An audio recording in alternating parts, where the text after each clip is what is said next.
There are states, California, Arizona, New Mexico, Florida, 3 states around the country that are looking at 3rd grade reading scores and projecting how many prisons they're going to need to build. 70% of inmates in the California prison system today did not have a high school diploma. And for the juvenile system, we know that it costs about $1 billion a year to incarcerate. And these inmates, 1 out of 5 of them don't read above 3rd grade.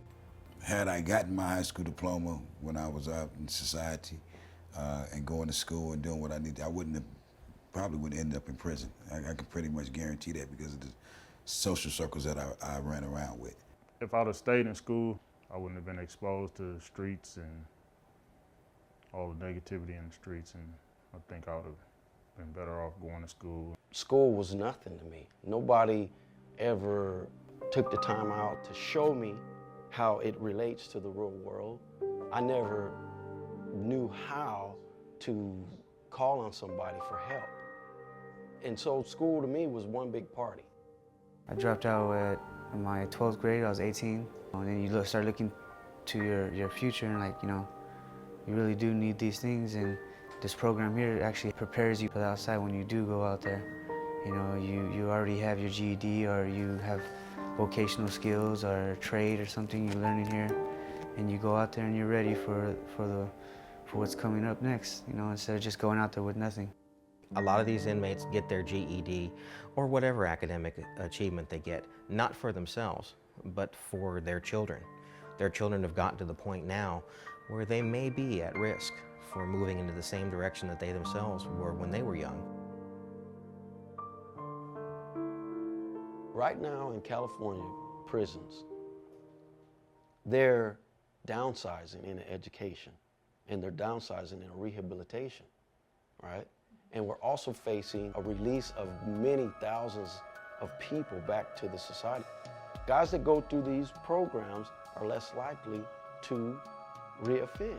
I think it's kind of backwards that we cut education at a time when we need it so badly.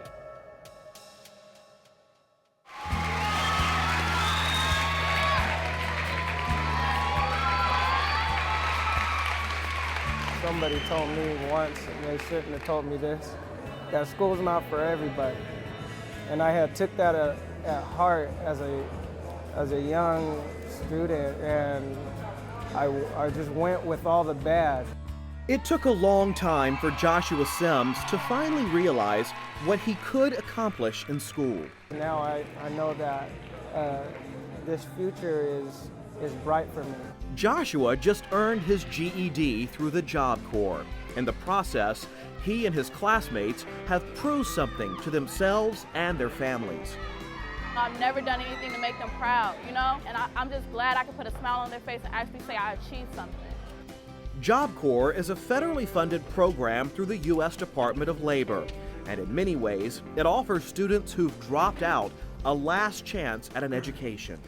Job Corps is a career training vocational facility that works with young adults 16 to 24. They can come in, have the opportunity to obtain their GED or high school diploma. At the Job Corps campus in Sacramento, there are examples of newly learned skills.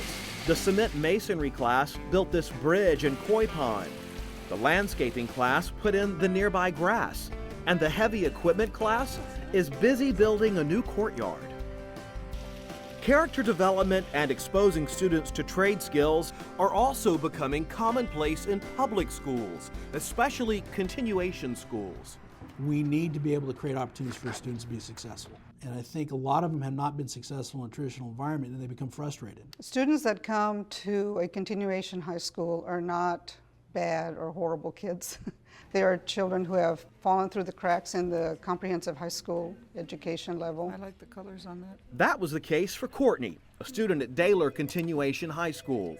I used to take care of my parents. I took care of them from starting when I was about age 11, 12, and then they passed away in December of 2006. My dad passed away December 1st of 2006, and then my mom passed away December 11th of 2006. They were a long time ago, that's for sure. What was it for? While they were alive, I really didn't care about school, but I pushed myself like to where I am now, so like they can be proud of me. Courtney believes the smaller school setting of Daylor and the connection she's made with teachers like Elvira Ford are big reasons why she'll be graduating this spring. Good job. I like the. When you have a small school, you have time to spend with each student individually when they need it. Each individual teacher sits down with the students, talks about the credits they have earned, how they can achieve more credit in the next quarter, and forms a plan with these students about graduation, and that is our goal, is graduation. If I need help with a problem in life or just someone to talk to, like outside my family, she's there for that. That's my favorite teacher here. She's just, yeah, I really like her. I'm gonna miss her after I graduate. But for all the individual successes, many wonder if the sheer number of continuation schools is a sign of a bigger problem. Every high school district in California has a continuation high school. There's an argument if kids could be reached earlier, a lot of alternative schools wouldn't be needed. California actually has more non-traditional high schools than regular traditional high schools. You know, we have about 1,000 comprehensive high schools in the state, and we have about 1,500 non-traditional. We know that dropouts don't start in the 12th grade or 11th grade or 10th or 9th. We know that the dropout starts very early on. And so if we are going to curb the dropout problem, we know that we've got to start very early. More and more effort is being put into identifying potential dropouts early. Emily Ballesteros is the program coordinator of the Dropout Prevention Specialist program at Sacramento State. Graduates of our program learn to identify potential dropouts, identify why students leave the schools, and the program also gives them the tools and skills necessary to go back to their schools and implement these strategies. Students have to have a reason to come to school and be successful. I think they need to be engaged and connected to something in the school, whether it's a program, it's an individual teacher, it's a coach.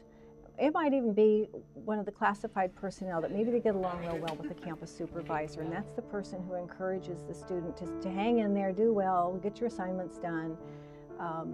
So that connection is a critical piece. Success is happening in small pockets throughout the state, but many experts argue systemic change is needed before the dropout picture will improve statewide. The state needs to rethink, I think, what it's done in the past, especially with respect to dropouts. Different districts are doing things and individual schools are flourishing, but the system, it's the idea that the state has to look at the system as a whole. That's what's lacking, I think, right now.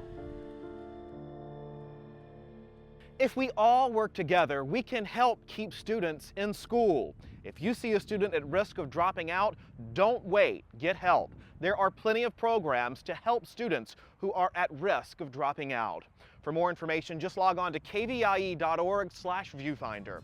I'm Rob Stewart, and we thank you for joining us.